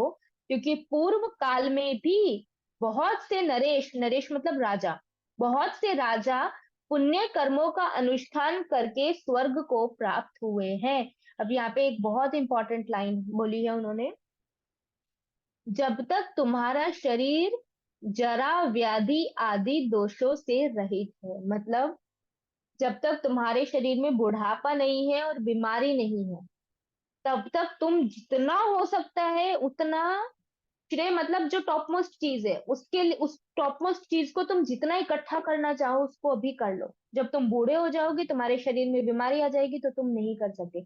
ये हमारे लिए भी है। हमारी अभी जो यूथ एज है, हम भी जिस एज में है, इसमें भी बीमारियां तो है ही। इसमें भी बीमारी है। उस समय ऐसा था कि बुढ़ापे में बीमारी होती थी, अभी तो बचपन से बीमारियां स्टार्ट हो जाती है, इसलिए बीमारी तो हम बोल ही नहीं सकते नहीं है, बट एटलीस्ट बुढ़ापा नहीं है। और बुढ़ापे वाली बहुत सारी बीमारियां होती है, वो भी नहीं है कि हम चल नहीं पाते, बैठ नहीं पाते, वो भी बहुत लोगों को होता है, चल नहीं पाते। लेकिन कम से कम अगर हमारे में अभी इतने सारे दोष नहीं है, तो अभी ये सब कर लेना चाहिए। जितना इकट्ठा करना है, व्यासदेव क्या बोल रहे हैं, जितना तुमको इकट्ठा करना है अभी कर लो। टॉप मोस्ट चीज, जैसे हमसे जितनी भक्ति हो सकती है अभी कर लो। ऐसा मत सोचो कि बुढ़ापे में जाके भक्ति होगी। कौन म्यूट है, अनम्यूट है? जिम्मी। तो क्या बोल रहे व्यासदेव, अभी इकट्ठा कर लो, बुढ़ापे के भरोसे मत रहो। 4 साल, 10 साल, 5 साल के बाद करेंगे वो भी मत रहो। 5 साल के बाद शरीर में कौन सा रोग आ जाएगा कुछ नहीं पता चलेगा। मुझे जीवन में कभी सर्दी बुखार नहीं हुआ था, अभी मुझे इतना होने लगा है कि कॉपीराइट हो गया है मेरा। मुझे ऐसा लगता है कि मुझे सर्दी बुखार ना हो तो मुझे हो जाता है, मैं ही हूं ना। मुझे मुझे सर्दी नहीं हुई है, बुखार नहीं हुआ है, ऐसा हो गया है। तो वो कर्म निकलेंगे आपके, किस आयु में निकलेंगे नहीं पता। ऐसा नहीं सोचना चाहिए हमें भी 25 के हो गए, 26 के हो गए, 30 के हो गए, अभी कुछ नहीं आया। वो जब स्टार्ट होगा, आपका कोटा स्टार्ट हो जाएगा कि अभी ये कर्म एकदम पक चुका है, अब इसका फल निकलेगा। तो वो फल निकले उससे पहले इतना स्ट्रांग भजन कर लो कि भजन के कारण वो कर्म भी कम कम निकले, और हो सकता है डिले हो जाए, और हो सकता है ना भी निकले।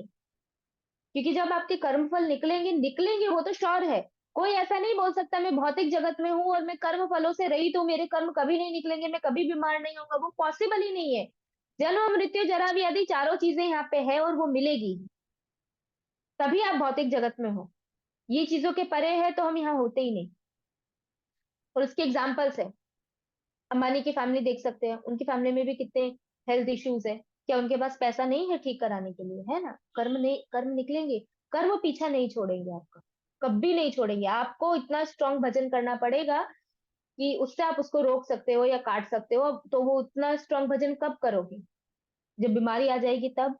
नहीं होगा, बिल्कुल नहीं होगा। बुखार हो आपको, सर्दी हो, सिंपल चीज है, ये तो छोटा सा बोल रही हूँ।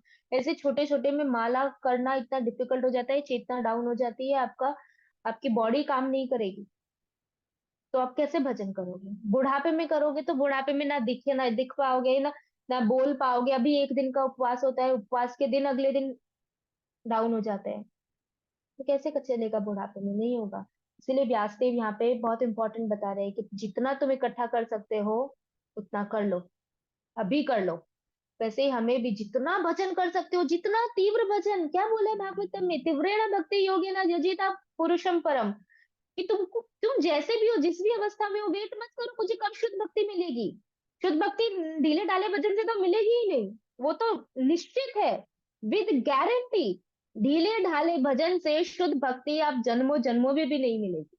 टुक टुक टुक टुक धीरे धीरे बढ़ते रहोगे, अपराध होगा फिर नीचे आओगे, फिर धीरे धीरे ऊपर बढ़ोगे, अपराध होगा नीचे आओगे, ये चलता रहेगा चलता रहेगा चलता रहेगा। तीव्र भजन करना पड़ेगा, बहुत तीव्र भजन। तीव्र भजन का मतलब है अपनी कैपेसिटी के बाहर जाके भजन करना। आपकी कैपेसिटी दिन में 5 घंटे भजन की है तो 5.5 घंटे करो, दैट इज तीव्र। आधा घंटा मैनेज करने में डिफिकल्टी हो रही है, वो आधा घंटा कहाँ से मैनेज करना है, दैट इज तीव्र। आराम से बैठ के फिक्स टाइम है, इतने में माला हो गई, इतनी रीडिंग हो गई, इतनी रीडिंग हो गई, बाकी के 24 घंटे में से बाकी के 20 घंटे में जो करना है वो करो। तो वो चार तो कंफर्टेबल भजन भजन हो गया। तो तीव्र कहाँ हुआ? तीव्र मतलब you have to get out of your comfortable zone, वो तीव्र भजन है। कि आपको खाने का टाइम नहीं मिल रहा है क्योंकि भजन आपको करना है, सेवा आपकी करनी है, वो तीव्र है। तो वो तीव्र भजन अभी कर लो, यंग एज में जितना होगा ये सारा कोटा बैलेंस में इकट्ठा हो जाएगा, बुढ़ापे में यही काम आएगा और यही याद आएगा कि अच्छा है मैंने कर लिया। वरना फिर उस टाइम पे होगा बैंक बैलेंस जीरो, और अभी उस समय फिर कुछ कर नहीं पाएंगे। तो ये बहुत इंपॉर्टेंट पॉइंट यहाँ पे है। फिर आगे जैमिनी जी बता रहे हैं, जन्मेजय को बता रहे हैं फिर आगे क्या हुआ। जन्मेजय, अमित तेजस्वी महर्षि व्यास के इस वचन को सुनकर धर्मराज युधिष्ठिर ने दीन वाणी में कहा। क्योंकि प्रश्न पूछ रहे हैं ना, तो ऐसे नहीं क्या व्यास देव मुझे बताओ ये हो गया वो गया, नहीं, एकदम दया भाव से पूछ रहे हैं। क्या पूछ रहे हैं? युधिष्ठिर महाराज बोले, हे ब्रह्म ऋषि, मेरे पास धन नहीं है और धन के बिना यज्ञ हो नहीं सकता। धन के लिए ना तो मुझे प्रजा को पीड़ा देने की इच्छा होती है, और ना मैं माता पिताओं से हीन बालक राजाओं को ही मार सकता हूँ। क्या बोल रहे हैं? धन चाहिए तो या तो मुझे प्रजा से लेना पड़ेगा, मेरे पास तो है नहीं क्योंकि टैक्स लेना पड़ेगा। तो बोलते उनको बेचारों को मैं पीड़ा देके धन लेना नहीं चाहता। कितने अच्छे राजा थे। दूसरा, कि अगर मैं दूसरे राजाओं से लूं तो उनसे लेने के लिए मुझे युद्ध करना पड़ेगा, अगर मैं उनसे युद्ध करूंगा तो वो लोग मर जाएंगे, तो उनको वैसे ही युद्ध में 64 करोड़ लोग मर गए हैं, उनको वो पाप से निकलने के लिए तो मैं ये यज्ञ कर रहा हूँ। अब ये यज्ञ करने के लिए मैं और किसी और को मारूं तो वो मुझसे नहीं होगा, ऐसा वो बता रहे हैं। फिर बोलते हैं, एक तो दुर्योधन ने ही इस पृथ्वी को धन से निमित्त नष्ट कर डाला है, फिर उसे मैं भी स्वर्ण की प्राप्ति की इच्छा से कैसे पीड़ा पहुंचा। पृथ्वी देवी के बारे में सोच रहे हैं। देखो ये राजा हुआ करते थे, ऐसे राजा थे जो पृथ्वी के बारे में सोच रहे हैं कि पहले ही दुर्योधन ने क्या किया है, धन के लिए इस पृथ्वी को नष्ट कर दिया है। अब मैं सोने के लिए, क्योंकि सोना चाहिए ना, गोल्ड चाहिए यज्ञ के लिए, यज्ञ में बहुत लक्ष्मी चाहिए, बिना धन के यज्ञ नहीं हो सकता। अभी के जैसा नहीं है 5,000 रुपए पकड़ाओ ब्राह्मण को, 2,000 की चीज ले आओ घर में, न, न, न करके आधे घंटे में यज्ञ हो गया। ये यज्ञ नहीं होते। यज्ञ तो सालों साल तक चलते थे, और उसमें इतना धन चाहिए, इतना धन चाहिए। तो वो युधिष्ठिर महाराज को चिंता थी कि मेरे पास धन नहीं है। तो वो बोल रहे हैं पृथ्वी से पहले दुर्योधन ने पृथ्वी से धन निकाल निकाल के धन को, पृथ्वी को दुख पहुंचाया है। अब मैं एक सोने के लिए पृथ्वी को पीड़ा नहीं पहुंचा सकता। इसके अतिरिक्त मुझे अपना सहायक कोई भी नहीं दिख रहा है, क्योंकि अपने सभी सुहृद समर में मारे जा चुके हैं। क्या बोल रहे हैं? और अब मुझे कोई अपना दिख नहीं रहा है, क्योंकि मेरे तो जो भी अपने लोग थे वो सब तो महाभारत के युद्ध में मर गए। इसलिए अब राज्य को छोड़कर चला जाना ही मुझे अच्छा जान पड़ता है। ऐसी स्थिति में अब आगे मेरा कर्तव्य क्या है, यह मुझे बताने की कृपा कीजिए। देखो राजा थे, वो राज्य छोड़ने के लिए भी वो परमिशन ले रहे हैं और गाइडेंस ले रहे हैं। वो अपना मत बता रहे हैं कि मेरे हिसाब से ये सही है, लेकिन आप मुझे बताओ मेरे लिए क्या सही रहेगा। और हम कोई डिसीजन लेते हैं तो, चाहे भक्ति का हो चाहे मटेरियल लाइफ का हो, कुछ भी किसी को कंसर्न नहीं करना, कुछ नहीं करना, बस ले लिया। तो ये ऐसा नहीं है। यहाँ पे सिखा रहे हैं युधिष्ठिर महाराज ये चीज, कि वो, उनको लग रहा है कि उनके पास धन नहीं है, कोई घर वाला नहीं है, पाप उनके सर पे है, उनको भय हो रहा है। अब ऐसे में एक ही ऑप्शन है कि राज्य को छोड़ के चले जाए, लेकिन फिर भी व्यासदेव को पूछ रहे हैं कि फिर भी आप मुझे बताओ कि मुझे क्या करना चाहिए। अब आगे व्यासदेव बोलते हैं, हे राजपुत्र, पूर्व काल में राजा मरुत ने एक यज्ञ किया था, जिसमें उन्होंने सभी श्रेष्ठ ब्राह्मणों को दक्षिणा आदि से संतुष्ट किया था। उदार दानी राजा मरुत ने उस यज्ञ में सैकड़ों प्रकार के द्रव्य ब्राह्मणों को समर्पित किए थे, जिन्हें ले जाने में वे ब्राह्मण असमर्थ हो गए। इतना दान किया, इतना दान किया कि ब्राह्मण ले जाने में असमर्थ हो गए, कि इतना दान तो हम लेके नहीं जा सकते। सोचो क्या टाइम था। ये तो ब्राह्मणों को मांगना पड़ता है कि दक्षिणा दे दो, दक्षिणा दे दो, ऐसा। तब ब्राह्मणों ने, तब उन ब्राह्मणों ने बहुत सारा सोना वही पृथ्वी पर छोड़ दिया। वह स्वर्ण हिमालय पर्वत पर अभी तक पड़ा हुआ है, तो तुम जाओ और उसे ले आओ। उनको धन का प्रॉब्लम था ना, तो व्यासदेव ने बता दिया कि वो राजा ने ब्राह्मणों को बहुत सारा सोना दिया था, वो सोना वो ले जा नहीं पाए, तो उन्होंने वो सोना वहीं पे छोड़ दिया, तो तुम जाओ और वो सोना ले आओ। युधिष्ठिर महाराज आगे बोलते हैं अब, महर्षि, वे राजा मरुत धन्य है, जिन्होंने बहुत अधिक सोने से भरा पूरा वैसा यज्ञ किया, और उसमें ब्राह्मणों को ऐसा तृप्त किया कि वे स्वर्ण को छोड़कर चले गए। भला उस धन को मैं कैसे ले आऊं? ब्राह्मणों का धन मेरे लिए विशेष रूप से कष्टदायक होगा। ऐसा करने पर मुझ पर बढ़ बढ़कर निंदनीय राजा, मुझसे बढ़कर निंदनीय राजा दूसरा कोई नहीं होगा। तो देखो युधिष्ठिर महाराज ऐसा नहीं बोले, अभी हमको कोई बोले जाओ तुमको ये काम है, यहाँ पे ऐसा है, वहां पे बहुत सारा है, ले आओ, तुम क्या बोले, हाँ कितना अच्छा है, भगवान ने हमारी हेल्प की। लेकिन युधिष्ठिर महाराज क्या बोल रहे हैं कि वो किसका सोना है, ब्राह्मणों का। किसको दान में दिया गया था, ब्राह्मणों को। तो बोलते हैं मैं राजा होके, क्षत्रिय होके, ब्राह्मणों को दान किया गया जो सोना है वो मैं लेके आ जाऊं, तो ये तो कितना बड़ा पाप है कि मैंने ब्राह्मणों का दान ले लिया। क्योंकि शास्त्र में बोला है कि ब्राह्मणों को जो भी वस्तु दी जाती है, ब्राह्मणों का कभी भी कुछ भी दान में दिया हुआ कुछ भी हमको नहीं लेना चाहिए, वो उनका दान है। तो ये युधिष्ठिर महाराज यहाँ व्यासदेव को बोल रहे हैं कि इससे तो मैं सबसे बेकार राजा मैं हो जाऊंगा, मुझसे खराब निंदनीय राजा दूसरा कोई नहीं होगा। जिस राजा की बुद्धि ब्राह्मण का धन हड़प लेने के लिए क्रूरता पूर्ण हो जाती है, उसे वह बुद्धि उस धन को ग्रहण करने से जल में पड़ी हुई दुस्तर शिला की भांति डुबो देती है। वो क्या बता रहे हैं, जैसे शिला कोई पत्थर है, वो कैसे पानी में डूब जाता है, वैसे ही अगर कोई व्यक्ति ब्राह्मणों को दिया हुआ धन लेता है, तो उसकी गति ऐसी होती है, वो धन उस व्यक्ति को ऐसे डुबा देगा जैसे पत्थर जो है, कोई भी शिला वो पानी में डूब जाती है। तो ये उनका भय था कि मैं बोला आऊंगा तो मैं और डूब जाऊंगा। अतः नहीं, हम्म, उस प्रकार के धन से मेरे यज्ञ के संपादित होने पर द्विज मतलब ब्राह्मण, अम, ब्राह्मण है लेकिन ब्राह्मणों के फॉलो नहीं करते, उनको द्विज बोलते हैं। नहीं, द्विज मतलब ब्राह्मण, द्विज बंधु वो होते हैं। द्विज मतलब ब्राह्मण। द्विज मेरी हंसी उड़ाएंगे और कहेंगे, यह राजा हमारे ही धन को हम लोगों के हाथों में समर्पित कर रहा है। अतः ऐसा निंदनीय कर्म मैं किसी भी प्रकार नहीं करूंगा। क्या बोल रहे हैं युधिष्ठिर महाराज? अब यज्ञ होगा तो यज्ञ में ब्राह्मण आएंगे, तो वो बोल रहे हैं मैं ब्राह्मणों का धन लेके आऊंगा और दूसरे ब्राह्मणों को दूंगा। तो वो ब्राह्मण क्या करेंगे, मेरा मजाक उड़ाएंगे कि देखो हमारा धन, ये हमारा ही धन लेके आया और वो ही धन अब दान में हमें दे रहा है, ऐसा। तो इसीलिए मैं ऐसा नहीं करूंगा। महाभाग, मैंने युद्ध स्थल में जो कौरवों, गुरुजनों, सुहृदों, संबंधियों और बांधवों का संहार कर डाला है, यही मेरे लिए एक बहुत बड़ी लज्जा की बात हो गई है।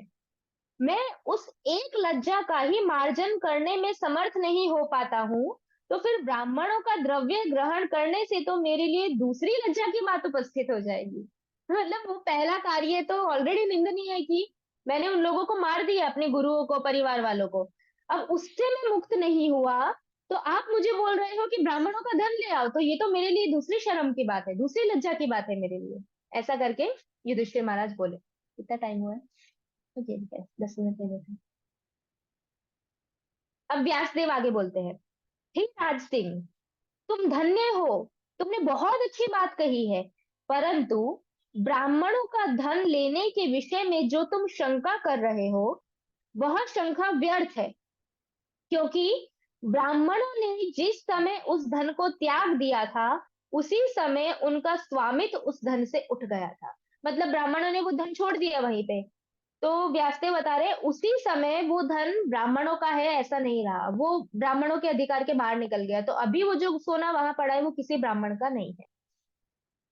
पूर्व काल में, वो बताते हैं, पूर्व काल में परशुराम जी ने महात्मा कश्यप को यह पृथ्वी पृथ्वी दान में दी थी। फिर पाप से भय करने वाले राजा अब इस पृथ्वी को कैसे ग्रहण करते हैं? हाँ, वो कितना अच्छा एनालॉजी दे रहे हैं कि ये पृथ्वी तो पहले परशुराम जी ने कश्यप को दे दी थी, कश्यप मुनि को। लेकिन अभी भी राजा तो इसके ऊपर राज्य करते हैं ना। वो ऐसा एग्जाम्पल दे रहे हैं कि अगर, तो फिर तो ये कश्यप की होनी चाहिए, और कश्यप मुनि थे, तो तुम मुनि के उस पे फिर तुम राजा कैसे बन सकते हो? नहीं बन सकते। लेकिन वो बता रहे हैं कि पृथ्वी पे भी लोग राजा बन रहे हैं ना। फिर बताते हैं, पहले इस पृथ्वी को दैत्यों ने जीता था, फिर दैत्यों से इसे क्षत्रियों ने जीता। इस प्रकार उस पर से ब्राह्मणों का अधिकार जाता रहा, अतः इसमें कोई दोष नहीं है। जिस समय जिस राजा को इस पृथ्वी का स्वामित्व प्राप्त होता है, उसी समय उसका पृथ्वी के समस्त धन पर अधिकार होता है। इसमें कोई भी संदेह नहीं है। युधिष्ठिर महाराज पूरी पृथ्वी के राजा थे। तो वो बता रहे हैं यहाँ पे कि क्योंकि अभी तुम इस पूरे पृथ्वी के राजा हो, तो ये समस्त सारे धन पे तुम्हारा ही राज्य है, तुम्हारा ही स्वामित्व है। अतः पांडु पुत्र, तुम उस धन को लाकर यज्ञ करो। व्यासदेव के इन वचनों को सुनकर राजा युधिष्ठिर ने यज्ञ के साधन के विषय में जिज्ञासा प्रकट की। ठीक है, ये कंफर्म हो गया कि धन कहाँ से आएगा। अब युधिष्ठिर महाराज आगे पूछ रहे हैं, क्या पूछ रहे हैं अभी? अब यज्ञ के बारे में पूछेंगे, कैसे यज्ञ करना चाहिए, ये यज्ञ कैसा होता है, उसके बारे में। बहुत अच्छा है ये। 2 पेज है, क्या करें, ले लेते हैं, एक अध्याय पूरा हो जाएगा। स्टोरी है वैसे भी। आ, फिर अब युधिष्ठिर महाराज आगे बोलते हैं, ये सुनने के बाद, महर्षि, अश्वमेध यज्ञ में कितने ब्राह्मण होने चाहिए? इसमें किस प्रकार की दक्षिणा दी जाती है? और कैसा अश्व होना चाहिए? अश्व का मतलब क्या होता है? घोड़ा। तो घोड़ा छोड़ा जाता है यज्ञ से पहले। तो वो किस प्रकार का घोड़ा होना चाहिए? ऐसा नहीं है कि कोई भी घोड़ा ले आओ और उसको छोड़ दो, ऐसा नहीं होता है। इन सब बातों का विशद विवेचन कीजिए, उनको एक्सप्लेन कीजिए, ऐसा पूछ रहे हैं कबूतर। व्यासदेव जी ने कहा, व्यासदेव आगे बोलते हैं कि राजन, यज्ञ के आदि में, मतलब यज्ञ की शुरुआत में ब्राह्मणों की संख्या 20,000 बतलाई गई है। 20,000 यज्ञ के शुरू में है, यज्ञ शुरू होने से पहले। वे ब्राह्मण, अब ब्राह्मण कैसे होने चाहिए? वे ब्राह्मण उत्तम कुल में उत्पन्न, माननीय, बुद्धिमान तथा वेद शास्त्रों के अर्थ ज्ञान में पारंगत होने चाहिए। उनको सभी शास्त्रों का ज्ञान होना चाहिए। और ब्राह्मण उत्तम कुल के होने चाहिए, बुद्धिमान होने चाहिए। इस यज्ञ में एक एक ब्राह्मण को कितनी दक्षिणा देनी चाहिए, यह मैं तुम्हें अब बतलाता हूँ। अब दक्षिणा सुनना। 3 प्रश्न पूछे यहाँ पे कि दक्षिणा कैसी देनी चाहिए, कितने ब्राह्मण होने चाहिए, और घोड़ा कैसा होना चाहिए, अश्व कैसा होना चाहिए। तो पहले प्रश्न का उत्तर दे दिया कि यज्ञ की शुरुआत में 20,000 ब्राह्मण होने चाहिए। अब दक्षिणा क्या देनी है, एक एक ब्राह्मण को क्या देना है वो सुनो। इस यज्ञ में प्रत्येक ब्राह्मण को एक हाथी, एक रथ, स्वर्ण भूषित एक अश्व, सोने से पूरा डेकोरेट किया हुआ लदा हुआ एक घोड़ा, 1,000 गायें, स्वर्ण युक्त एक शेर रत्न, और एक भार सोना दक्षिणा रूप में दिया जाना चाहिए। बोलो, यहाँ तो पूरा का पूरा एक समाज भी एक यज्ञ करेगा तो एक ब्राह्मण को भी नहीं दे सकता इतना सारा। तो यहाँ पे 20,000 ब्राह्मण थे और एक ब्राह्मण को ऐसा देना है। उस दिन की यह पहली दक्षिणा कही गई है। हो, ये तो पहली दक्षिणा है, एक ही दक्षिणा है अभी। एक दिन की, हर दिन की जो पहली दक्षिणा है, सबसे फर्स्ट दक्षिणा वो ये है। इस प्रकार यज्ञ की रमणीय दक्षिणा कही गई है।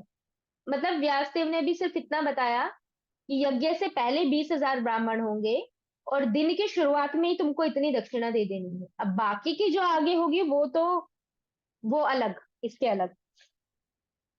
फिर बोलते हैं अब तुमसे मैं अश्व का वर्णन करता हूँ, घोड़ा कैसा होना चाहिए।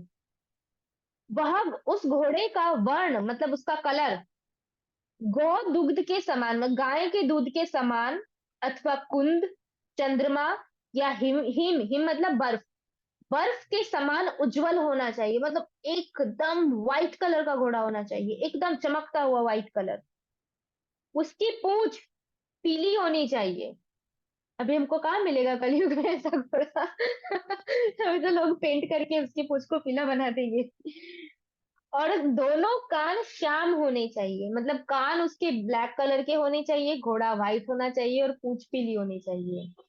और वो घोड़ा हर दिशा में जा सके, ऐसा घोड़ा होना चाहिए वो। फिर बोल रहे हैं, हे भूपाल, भूपाल मतलब इस पृथ्वी के जो तुम पालक हो वो, हे भूपाल, ऐसे उत्तम श्याम कर्ण अश्व को मुनिजन इस यज्ञ में ग्रहण करने योग्य मानते हैं। नरेश, और फिर आगे कब देना है, कब लेना है? चैत्र मास की पूर्णिमा तिथि को यह अश्व छोड़ा जाना चाहिए, और ऐसी व्यवस्था होनी चाहिए कि बहुत से महाबली योद्धा साल भर तक इसकी रक्षा में नियुक्त रहे। क्योंकि पहले 1 साल तक घोड़ा छोड़ा जाता है, 1 साल के बाद वो घोड़ा वापस आता है पूरी पृथ्वी पे घूम के। तो 1 साल तक सारे के सारे राजा, मतलब बहुत सारे राजा वो घोड़े की रक्षा के लिए होने चाहिए। राजा नहीं, योद्धा, बहुत सारे योद्धा उसकी रक्षा के लिए होने चाहिए। फिर आगे बोल रहे हैं, राजेंद्र, अपने शूरवीर पुत्र अथवा बांधव को इस घोड़े की रक्षा के लिए नियुक्त किया जाता है, तथा जो यज्ञ का अनुष्ठान करता है, क्या बोल रहे हैं कि जो अपना पुत्र है या पुत्र, कजिन पुत्र है, या मतलब भाई का बेटा है या भाई है, ऐसे जो जो ब्लड रिलेशन वाले हैं, उन लोगों में से ही किसी को ये घोड़े की रक्षा करने के लिए लीडर बना दिया जाता है। और जो यज्ञ करने वाला है, मतलब जैसे युधिष्ठिर महाराज यज्ञ करेंगे और घोड़े के साथ कोई और जाएगा, तो बोलते हैं, तो जो यज्ञ कराता है उसको कैसे रहना चाहिए 1 साल तक, क्योंकि 1 साल के लिए घोड़ा गया। यज्ञ उसी दिन से चालू हो जाता है जिस दिन घोड़ा गया, विधि चालू हो जाती है। विधि मतलब अब ये टाइम पीरियड स्टार्ट हो गया ऐसा। वह यजमान जो यज्ञ करा रहा है, स्वयं नियम पूर्वक रहकर 80 पत्र व्रत का पालन करे। 80 पत्र व्रत का मतलब क्या है कि वह अपनी पत्नी के साथ रह के भी उसको ब्रह्मचर्य का पालन करना है, तो उसको ऐसे रहना है। हे जनेश्वर, इस विषय में कोई अन्यथा विचार नहीं करना चाहिए। यजमान 1 वर्ष तक स्त्री समागम के अतिरिक्त अन्य सभी इष्ट भोगों का सेवन कर सकता है। वो खा सकता है, घूम सकता है, जो करना है उसको कर सकता है, लेकिन स्त्री संग नहीं कर सकता। इस व्रत में पत्नी के साथ एक शैया पर शयन करना चाहिए। मतलब पत्नी के साथ शयन पे शैया करना है, सॉरी शैया पे शयन करना है, लेकिन संग नहीं करना है। वो इसकी कंडीशन है।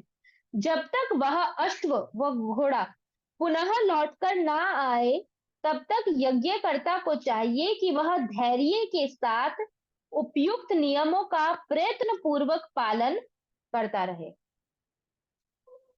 पृथ्वी पर भ्रमण के लिए छोड़ा हुआ घोड़ा जहां जहां विष्ठा अथवा मूत्र का त्याग करता है, वहां 1 सहस्त्र गौदान करे और ब्राह्मण द्वारा हवन कराए। अब सोचो, 1 साल के लिए घोड़ा गया है तो खाएगा, खाएगा तो वो मलमूत्र त्याग करेगा।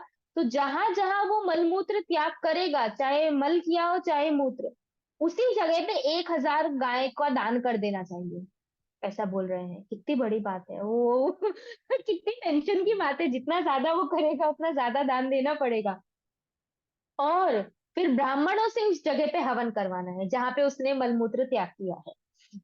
फिर प्रचुर दक्षिणाओं द्वारा उन ब्राह्मणों का सत्कार करना चाहिए, इसमें संशय नहीं। और जिन ब्राह्मणों से यज्ञ कराया है, हवन कराया है, उनको फिर बहुत सारी दक्षिणा देनी चाहिए। इसके सिवा देखो, ऐसे अश्वमेध यज्ञ हुआ करते थे, को ऐसा नहीं है, बहुत साधारण सुनने में आता है, घोड़ा छोड़ दिया और फिर वो घोड़ा आया और यज्ञ कर लिया। ये कितना इंपॉर्टेंट है कि घोड़ा 1 साल तक जहां जहां पे, और इतना सारा दक्षिणा उन लोगों को, क्योंकि घोड़ा गया है तो पूरी पृथ्वी पे घूमेगा, तो पूरी पृथ्वी पे इतना सारा दान लेके आपको घूमने का, साथ साथ कि कहाँ ये कहाँ पे मलमूत्र करेगा, वहां ब्राह्मणों को बुलाना है, वहां पे दान देना है, दक्षिणा देनी है, गाय, इतनी सारी गाय दान देनी है।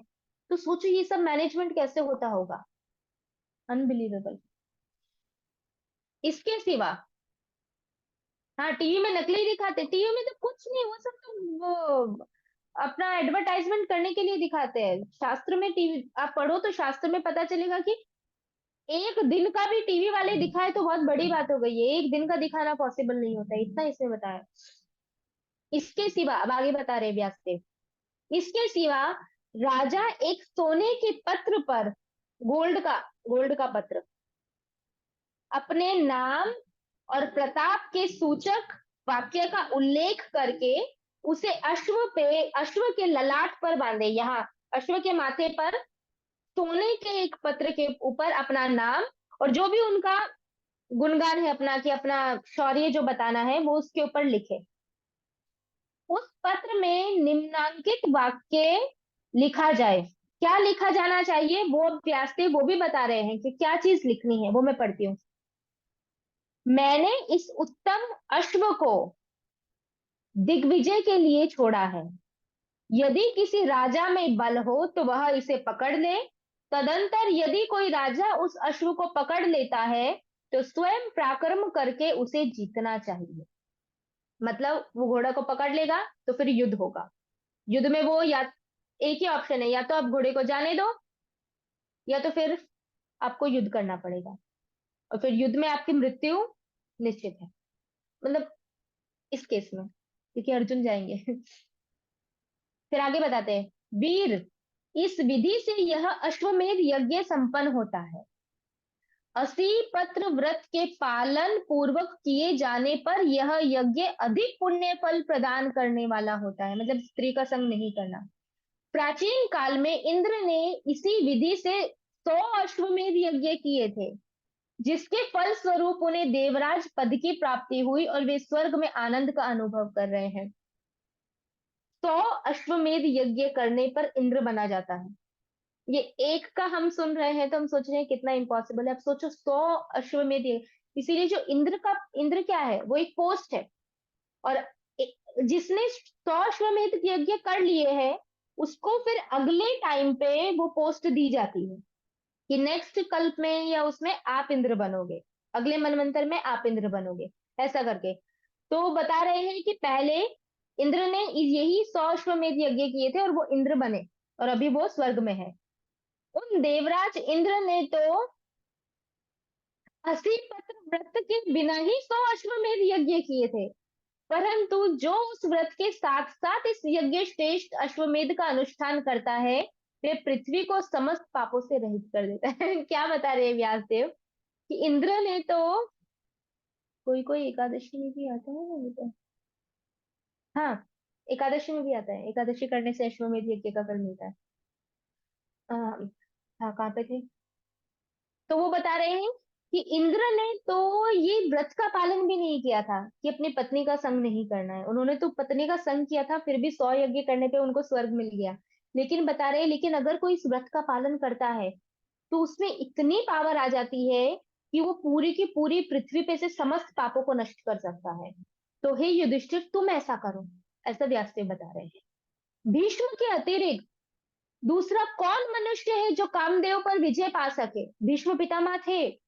भीष्म पितामह राजमहल में रहते थे, राजमहल में नृत्य होता था, इतनी सारी सेविकाएं होती थी, इतना सब कुछ होते हुए भी उन्होंने आजीवन ब्रह्मचर्य का पालन किया, किंचित मात्र उनके मन में किसी स्त्री का विचार नहीं आया। बहुत बड़ी बात है, ब्रह्मचारी बन के। हाँ राइट, भगवान के धाम में तो हर स्टेप में अश्वमेध यज्ञ का फल मिलता है। सही है। तो ऐसा है। तो भीष्म पितामह कोई साधारण व्यक्ति नहीं थे। ब्रह्मचारी बनना और ये सब चीजों से दूर रह के ब्रह्मचर्य का पालन करना आसान है, क्योंकि आप विषय से दूर हो, लेकिन विषय के बीच में रहना, ऐसी पोजीशन में रहना और वो ऐसी रिस्पॉन्सिबिलिटी निभाना फिर भी वो विषय से दूर रहना, वो बहुत बड़ी बात है। इसीलिए जब भीष्म पितामह ने बोला था मैं आजीवन ब्रह्मचर्य का पालन करूंगा तो फूलों की वृष्टि की थी देवताओं ने, क्योंकि ये साधारण वस्तु नहीं है, ये हर कोई नहीं कर सकता। तो वो चीज यहाँ बताइए कि दूसरा व्यासदेव बोल रहे हैं भीष्म पितामह के अलावा दूसरा कौन है जो कामदेव पर विजय पा सकता है। इसीलिए कामदेव से भयभीत होकर मनुष्य 80 पत्र व्रत के साथ इस श्रेष्ठ यज्ञ का अनुष्ठान नहीं करते हैं। वो बोलते हैं लोग इतनी काम वासना में है कि लोगों के मन में ये डर आ जाता है, मनुष्य के मन में कि अरे 1 साल तक नहीं करना है ये सब। तो वो सोच के लोग क्या करते हैं, फिर भी ये सब करते हैं और यज्ञ भी कर देते हैं। लेकिन फिर आगे बोल रहे हैं भरत, हे भारत कुरुनंदन, यदि तुम कामदेव को जीतने की शक्ति रखते हो तो इस यज्ञ को आरंभ करो। कंडीशन दी, तुम यज्ञ को आरंभ करो लेकिन ये व्रत का पालन करो। अब युधिष्ठिर महाराज बोलते हैं एक पेज बचा है, ले लेना है तो ये चैप्टर पूरा हो जाएगा। आपको यस जाना बोलिए। नहीं है? है? आपको जाना था ना 7 बजे? नहीं वो कैंसिल हो गया, वो कल हो गया, कि मुझे कल जाना कर लीजिए। है। मैं तो यही हूँ। मैं तो और घंटों घंटों भी बोल सकती हूँ लेकिन मुझे सबका देखना पड़ेगा। ठीक है। अब युधिष्ठिर महाराज बोलते हैं, अभी तक व्यासदेव ने इतना बता दिया, अब युधिष्ठिर महाराज क्या बोल रहे हैं। हे मुनिश्रेष्ठ, अश्वमेध यज्ञ के विषय में तो मैं सर्वथा शोचनीय ही हूँ, किंतु ना तो मेरे पास धन है, ना वैसा अश्व है, ना ही सहायता करने वाला कोई योद्धा है। इतना सब सुनने के बाद अब युधिष्ठिर महाराज को लगा इसमें तो बहुत कुछ चाहिए, बहुत धन चाहिए, योद्धा चाहिए जो घोड़े के साथ हमेशा रह सके। उसके बाद और क्या बोला उन्होंने, और घोड़ा चाहिए, नहीं मेरे पास घोड़ा भी नहीं है। घोड़े के बिना कैसे करूंगा। फिर आगे बोलते हैं भीमसेन आदि अपने भाइयों को भी मैंने युद्ध में बहुत कष्ट पहुंचाया है। हाँ, कर्ण का पुत्र वृषकेतु अवश्य बलवान तथा उदार बुद्धि वाला है, परंतु वह अभी 16 वर्ष का बालक है, अतः धर्मतः उसे मैं इस अश्व रक्षण रूप कार्य में नियुक्त नहीं करूंगा। अब युधिष्ठिर महाराज क्या सोच रहे हैं कि अगर मान लो घोड़ा भी मिल गया तो घोड़े के साथ जाएगा कौन, कोई एक लीडर चाहिए ना, बहुत सारे योद्धा चाहिए और एक लीडर चाहिए। तो बोल रहे वो लीडर में किसको बनाऊं। वो बोल रहे हैं भीम को और मेरे बाकी के जो भाई है उनको मैंने युद्ध में ऑलरेडी इतना कष्ट पहुंचाया है, मेरे लिए वो लोगों ने इतना युद्ध किया है, इतना लड़े हैं, तो अब मैं उनको और कष्ट नहीं देना चाहता कि अब तुम एक साल के लिए घोड़े के साथ भी चले जाओ, तो उनको मैं नहीं बोलना चाहता। फिर वो उनको याद आया कि हाँ एक व्यक्ति है जो युद्ध, जो अभी है कर्ण का पुत्र, ये बहुत बड़े भक्त हैं, हाँ बहुत वेरी नाइस, पूरा महाभारत में उनका वर्णन आएगा। उन्होंने बोला कर्ण का पुत्र है वृषकेतु, तो बोलते हैं वो बलवान भी है और बहुत बुद्धिशाली भी है, उसको मैं भेज सकता हूँ घोड़े के साथ, लेकिन अभी वो सिर्फ 16 साल का बालक है, तो क्योंकि वो अभी इतना छोटा है तो मैं उसे इस कार्य में नहीं भेज सकता, लेकिन वो उपयुक्त है भेजने के लिए, लेकिन उसकी आयुष्य कम है, वो सिर्फ 16 साल का है। इसी प्रकार आगे बोल रहे हैं, वो सबको याद कर रहे हैं कि मेरे पास बचा कौन कौन है अभी। फिर बोले इसी प्रकार घटोत्कच के पुत्र मेघवर्ण को भी इस कार्य में नियुक्त नहीं कर सकता, क्योंकि वह अपने पिता का इकलौता पुत्र है। इसका पिता घटोत्कच मेरे लिए ही सूर्य पुत्र कर्ण द्वारा रात्रि युद्ध में मार डाला गया था। जब कर्ण का और घटोत्कच का रात को युद्ध हुआ था तो घटोत्कच मर गया था, तो अब वो यही बोल रहे हैं कि घटोत्कच का एक पुत्र है, वो भी शक्तिशाली है, उसको भी घोड़े के साथ भेज सकते हैं, लेकिन वो अपने पिता का इकलौता पुत्र है, तो अगर वो मर गया तो फिर क्या होगा, इसलिए मैं उसको भी नहीं भेज सकता। उसके अब दो ऑप्शन गए, मेघवर्ण का ऑप्शन गया और वृषकेतु का, मतलब कर्ण के पुत्र को भी नहीं भेज सकते और घटोत्कच के पुत्र को भी नहीं भेज सकते। फिर जिसकी कृपा से, किसके बारे में बता रहे हैं, घटोत्कच के बारे में, जिसकी कृपा से पांडु पुत्र अर्जुन सदा राजाओं में जीतते रहे, नहीं घटोत्कच के बारे में नहीं बता रहे, क्या बोल रहे हैं, जिसकी कृपा से पांडु पुत्र अर्जुन सदा राजाओं में जीतते रहे, वे मधुसूदन श्री कृष्ण भी तो इस समय दूर है। अब किसको याद किया युधिष्ठिर महाराज ने, अल्टीमेटली उनको कौन याद आए, कृष्ण। उन्होंने क्या बोला कि अभी सब कुछ पूरा हो गया युद्ध, तो बोल रहे हैं कि जिनकी कृपा से अर्जुन हमेशा जीतता रहा है, वो मधुसूदन, वो कृष्ण भी तो अभी दूर है, वो भी तो हमारे पास में नहीं है, ऐसा बोले। व्यासदेव जी व्यासदेव जी से इतनी बात कहकर महाबुद्धिमान युधिष्ठिर ने भीमसेन को बुलाया। अब ये सब कुछ सोच के फिर वापस उन्होंने भीम को बुलाया, और फिर अब उन्होंने भीम को क्या बोला, महाबाहु भीमसेन, यह यज्ञ किस प्रकार संपन्न हो सकता है, तथा गोत्र हिंसा जनित अपना पाप मैं किस प्रकार नष्ट करूंगा, भीम को पूछ रहे हैं अभी, वह उपाय मुझे बताओ।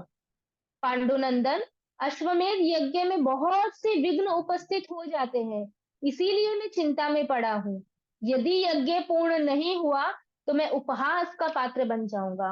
अब उनको डर लग रहा है युधिष्ठिर महाराज को कि धन नहीं है, अश्व नहीं है, अश्व के साथ भेजूंगा किसको वो भी कोई गारंटी नहीं है, अपने भाइयों को मैं परेशान नहीं कर सकता, तो ये सब सोच के वो थोड़े चिंतित थे, तो उन्होंने सोचा मैं अपने भाई को ही बुलाता हूँ, क्योंकि भीमसेन क्या थे, बड़े थे, बाकी तीन से बड़े थे और युधिष्ठिर महाराज से थोड़े छोटे, तो उन्होंने बोला कि 1 साल छोटे, युधिष्ठिर महाराज से 1 साल छोटे थे भीम, तो उन्होंने बोला कि चलो मैं उसको ही पूछता हूँ, तो उन्होंने भीम को बुलाया और भीम को पूछा कि मैं क्या करूं, मुझे कुछ भी समझ नहीं आ रहा है, मुझे ये पाप से भी निकलना है, और पाप से निकलने का उपाय ये यज्ञ है, लेकिन यज्ञ में तो इतने सारे विघ्न आते हैं, और अगर वो विघ्न आ गए और मैंने यज्ञ शुरू कर दिया और ये यज्ञ को मैं खत्म नहीं कर पाया तो लोग मुझ पे हंसेंगे, तो मैं हंसने का पात्र बन जाऊंगा, ऐसा बोलते हैं। अब भीम बोलते हैं आगे, हे राजन, अपने भाई को बोल रहे हैं, आपने किस कारण से यह बात कही कि मेरे राज्य में ना तो श्याम कर्ण वाला अश्व है, ना मेरे पास धन है, और ना ही इस समय कृष्ण मेरे समीप है, क्योंकि अभी ऐसा बोले ना युधिष्ठिर कि मेरे पास घोड़ा भी नहीं है, धन भी नहीं है और कृष्ण भी नहीं है। फिर आगे बोलते हैं, आर्य, श्री कृष्ण तो सदा आपके सन्निकट ही रहते हैं, और यदि कृष्ण समीप है तो वहां सारी संपदाएं अपने आप आ जाती है, मतलब जो जो चीज की आवश्यकता है कृष्ण के पास होने से सब कुछ अपने आप आ जाता है, ऐसा करके बता रहे हैं, कौन बोल रहे हैं, भीम बोल रहे हैं, तो कृष्ण तो हमेशा आपके पास रहते हैं, ऐसा बोल रहे हैं। राजेंद्र, जिनके नाम का संकीर्तन करने से ही मनुष्य समस्त पापों से मुक्त हो जाते हैं, वे भगवान स्वयं समीप हो तो उनके सानिध्य का कैसा महान फल मिलता होगा। क्या बोल रहे हैं, कि यहाँ संकीर्तन के बारे में बताया उन्होंने, भगवान के नाम की महिमा, कि वो कृष्ण के केवल नाम लेने से ही सारे पाप खत्म हो जाते हैं। तो आप सोचो, जब वो कृष्ण साक्षात आपके साथ उपस्थित हो तो उनके साथ रहने का आपको क्या फल मिलता होगा, ऐसा बोल रहे हैं। हे नरेश्वर, इस पृथ्वी पर गोत्र हिंसा जनित मतलब अपने ही परिवार वालों को मारना, गोत्र हिंसा जनित पाप तो आपको लगा ही नहीं है। फिर भी यदि लगा हुआ भी हो, मान लो कि यदि लगा हो, मेरी ऐसी धारणा है, यज्ञ अनुष्ठान ना करने पर भी कृष्ण ही आपको पवित्र कर देंगे। कितना अच्छा बोल रहे हैं भीम सिंह को। भीम बता रहे हैं कि आपको यज्ञ करने की भी आवश्यकता नहीं है। अगर आपको पाप लगा ही नहीं है, मान लो लगा हो, तो भी कृष्ण आपको वो पाप से मुक्त कर देंगे। राजेंद्र, उन अगाध बुद्धि श्री कृष्ण ने युद्ध का अवसर उपस्थित होने पर पहले ही हमें प्रेरित किया था कि तुम लोग निरंतर युद्ध करो। उनकी इस बात को आप कैसे भूल गए, ऐसा बता रहे हैं। महाराज, श्री कृष्ण तो यज्ञों के अधीश्वर है, अतः उनके बिना तो राजसूय या अश्वमेध यज्ञों का पुण्य फल भी मनुष्य को पवित्र करने में समर्थ नहीं हो सकता। कितना बता रहे हैं कि आप कितने भी यज्ञ कर लो, आप अश्वमेध यज्ञ कर लो, आप राजसूय यज्ञ कर लो, लेकिन अगर वहां पे कृष्ण नहीं है तो क्या होगा, तो आपके सारे के सारे यज्ञों का फल क्या हो जाएगा, जीरो। कोई यज्ञ आपको फल ही नहीं दे सकता क्योंकि वहां पे कृष्ण नहीं है। ये बहुत इंपॉर्टेंट है। आजकल लोग बोलते हैं कि हम भगवान को नहीं मानते, हम मूर्ति पूजा में नहीं मानते, हम भगवान के नाम लेने में ये सब में नहीं मानते, हम यज्ञ में मानते हैं, सिर्फ यज्ञ करो। बट यज्ञ क्या है, यज्ञ तो भगवान विष्णु का नाम है, विष्णु सहस्त्र नाम में आता है, भगवान का एक नाम है यज्ञ। और यहाँ भीम बोल रहे हैं कि अगर किसी यज्ञ में भगवान कृष्ण वहां पे उपस्थित नहीं है, तो मनुष्य की कितने भी पाप को पवित्र करने वाला वो यज्ञ क्यों ना हो, भगवान की उपस्थिति के बिना वो यज्ञ अपना फल नहीं दे सकता, ऐसा बताया है। फिर आगे बोलते हैं, राजेंद्र, अश्वमेध यज्ञ में छोड़े जाने योग्य अश्व के विषय में आप व्यास जी से पूछिए। हे, हे महामुनि, वह अश्व कहीं भी वर्तमान हो, मुझे सूचित करने की कृपा करें। एक सेकेंड।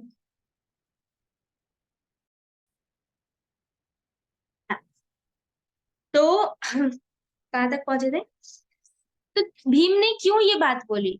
क्योंकि युधिष्ठिर महाराज को डर हो रहा था कि यज्ञ करते करते बहुत सारी प्रॉब्लम्स आएगी, तो वो प्रॉब्लम से कैसे निकलेंगे। तो उनके मन में से ये डाउट निकालने के लिए उन्होंने बताया कि हमारे साथ कृष्ण है तो आपको टेंशन लेने की जरूरत ही नहीं है। कृष्ण के बिना तो यज्ञ भी फल नहीं देगी, तो आप सिर्फ यज्ञ करो, बाकी की टेंशन छोड़ दो, हर काम कृष्ण संभाल लेंगे। ये उनको ये आश्वासन देने के लिए, जैसे हमें कोई प्रॉब्लम आता है ना, कोई एग्जाम दे रहे हैं, कुछ भी कर रहे हैं, तो ऐसा तो नहीं है हम एग्जाम छोड़ देते हैं, लेकिन भक्त हमको समझाते हैं कोई बात नहीं, कृष्ण है, कृष्ण संभाल लेंगे, तुम प्रिपरेशन करो अपना 100%, तो वो देख लेंगे। तो हमें कॉन्फिडेंस आ जाता है। वैसे ही युधिष्ठिर महाराज को यज्ञ का कॉन्फिडेंस आ सके, इसीलिए भीमसेन ने यहाँ पे भगवान कृष्ण का ग्लोरिफिकेशन किया। और फिर क्या बोले कि अब व्यासदेव जी को पूछिए कि वो घोड़ा कहाँ पे मिलेगा और मुझे बताओ, मैं वो घोड़ा लेने के लिए जाऊंगा। फिर आगे व्यासदेव बोलते हैं, व्यासदेव वहीं पे ही तो थे, उनके साथी तो थे ना, तो व्यासदेव बोलते हैं, वीर, भीमसेन को बोल रहे हैं, वीर तुम्हारा कल्याण हो, तुम धन्य हो, तुमने तो बड़ी सुंदर बात कही है। अश्वमेध यज्ञ के योग्य अश्व तो यहाँ से बहुत दूर भद्रावतीपुरी में विद्यमान है। बता दिया उनको कि कहाँ पे, भद्रावतीपुरी। मैं नहीं जानती भद्रावतीपुरी अभी कहाँ है। धर्मनंदन, वह अश्व वीर यौवन अश्व द्वारा सुरक्षित है। 10 अक्षौणी सेनाएं प्रतिदिन उसकी रखवाली करती है। 10 अक्षौणी सेना, सोचो आप, 10 अक्षौणी सेना सिर्फ वो एक घोड़े की देखभाल करती है। राजन, उस घोड़े के पास तो वायुदेव भी नहीं फटक सकते, फिर बेचारे मनुष्य की तो क्या बात कही जाए। वायुदेव भी वो घोड़े के पास नहीं जा सकते, ऐसे बोला है, जो उसे पकड़ सके। जैसे कृपण मनुष्य अपने धन की रक्षा करता है, उसी प्रकार उस अश्व की रखवाली होती है। जैसे कोई बहुत कंजूस व्यक्ति है जो एक पैसा नहीं निकालता, तो एक भी पैसा ना निकालने वाला व्यक्ति अपने पैसे को कैसे रखता है कि उसका 1 रुपया भी कहीं जाना नहीं चाहिए, तो कितना प्रोटेक्शन में वो रखता है। वैसे ही उस घोड़े की रखवाली ऐसे होती है, एक नहीं 10 अक्षौणी सेना, कितने लाखों लोग हो गए, कितने लाखों लोग उस घोड़े की रक्षा करते हैं। वह राजा सदैव, वह राजा कौन सा, वो राजा का नाम बताया है, यौवनाश्व, यौवनाश्व राजा के पास वो घोड़ा है। वह राजा सदा उस अश्व की रक्षा में तत्पर रहता है। पांडुनंदन, ऐसी दशा में ऐसा कौन वीर है जो धर्मराज युधिष्ठिर की यज्ञ की सिद्धि के लिए बलपूर्वक उस अश्व को ला सके। तो व्यासदेव बोल रहे हैं, कौन ऐसा होगा जो इस यज्ञ के लिए जबरदस्ती उस घोड़े को वहां से उठा के ला सके, क्योंकि वहां वायुदेव भी नहीं जा सकते। अब वायुदेव नहीं जा सकते हैं तो मनुष्य कैसे जाएगा। तो ऐसे करके व्यासदेव जी ने बताया कि अभी फिलहाल एक ही जगह वो घोड़ा है और 10 अक्षौणी सेना के प्रोटेक्शन में है, और वहां कोई नहीं जा सकता, देवता भी नहीं जा सकते। तो अब कौन है ऐसा जो उसको लाएगा। अब आगे ये सुनने के बाद भीम क्या बोलते हैं, भीम क्या प्रतिज्ञा लेते हैं, और फिर युधिष्ठिर महाराज का अपने भाइयों से क्या बात होती है, और फिर हमारे प्रिय जो कृष्ण है वो आते हैं, और कृष्ण आके युधिष्ठिर महाराज को क्या बोलते हैं ये यज्ञ के विषय में, वो हम लेंगे नेक्स्ट क्लास में। एक क्लास में एक अध्याय। हरे कृष्णा। पहले पंचकल्पतरुभ्यश्च कृपा सिन्धुभ्येव च पतितानां पावनेभ्यो वैष्णवेभ्यो नमो नमः। जय मेरे महाभारत की जय, श्री प्रभुपाद की जय, श्री श्री राधा कृष्ण भगवान की जय। अब मैं पॉज स्टॉप करती हूँ और किसी को बोलना है तो प्लीज।